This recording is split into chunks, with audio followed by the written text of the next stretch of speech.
Pretty much anything above me that might restrict my task, okay?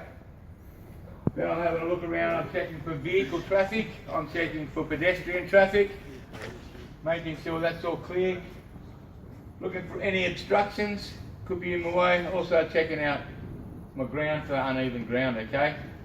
Once I've done that, I'll put in any control measures for the hazards I've just identified. So our control measure for any vehicle traffic or any pedestrian traffic is we'll put up bollards and witches hats to isolate the area from anybody else. For the uneven ground, our control measure will be to slow our driving down to accommodate the uneven ground. We've identified that there's nothing above us and we do have enough clearance. We now step to checking our machine out before we start to work it. First thing we do, we check our tines. We're checking our tines for any structural damage, any obvious structural damage. From there we work up. We're checking our pins. We're checking that they're firmly secure. Check our backrest guard for any structural damage. We're also running our eye over our mast for any structural damage. Remember, a chip paint isn't structural. We're looking for big dings and chunks out of it. Any damage. Eyes inside the mast. We're checking that we don't have any hydraulic fluid leaks from our hydraulics and that our chain's in good working order. Step around the machine. We'll check our tilt piston. Our tilt piston shouldn't have any fluids leaking from it. We'll run our eyes over our warning signs and labels that we have on the machine. They have to be readable and legible. Yeah? So run our eyes over that. From here, we're going to check our tyres. We're checking our tyres for even wear, but they're not worn down and there's no chunks and bites missing out of them. I'll talk about that around the next side. Our overhead guard, again we're just checking for any structural damage. This is the thing that makes us safe if something falls on us, so we need to make sure it's well maintained. Come around the machine, checking that our counterbalance is firmly in place. Around this side, still checking everything out for any structural damage. We're checking our tyres. Point out that there's some chunks and bites out of that back tyre.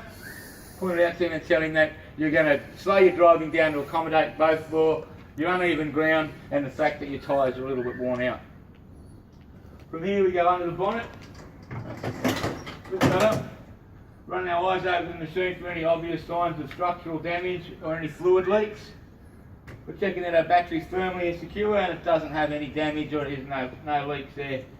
If I was to need to add any fluids, I do it under the foot plate.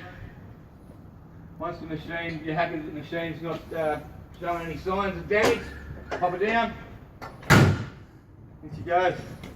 From there we get onto the machine, we go on the machine 3 points of entry always. Get on the same way as we get off, we come off that way. Up we get, first thing we do, seatbelt on, foot on the brake, good habit. Seatbelt on, foot on the brake. Secure our seat, secure our steering wheel. Check our mirrors. Check our lights. Any warning signs. Turn the machine on, foot on the brake, handbrake still on, put it into reverse. Checking our reverse lights and our warning lights. From there out of gear, foot still on the brake and handbrake on. We run through our function check. Check the mask up, mask down, tilt forward, tilt back, tilt forward. Side shift, everything's working. Now that we've run through our check, we're ready to operate the machine. Is everybody getting that? Can everybody run through that? They reckon with this instructor on Wednesday, or most of it. You get 100%. There'll be probably a couple of you that might forget to look above you for overhead power lines, or you might forget pedestrian traffic, you know. But in general, you're happy that come Wednesday that you'll be able to run through that procedure. Yeah? Yeah. Just keep that going through your head. I'll do it every morning like that for you until you're ready to go Wednesday. Thank you, sir. No.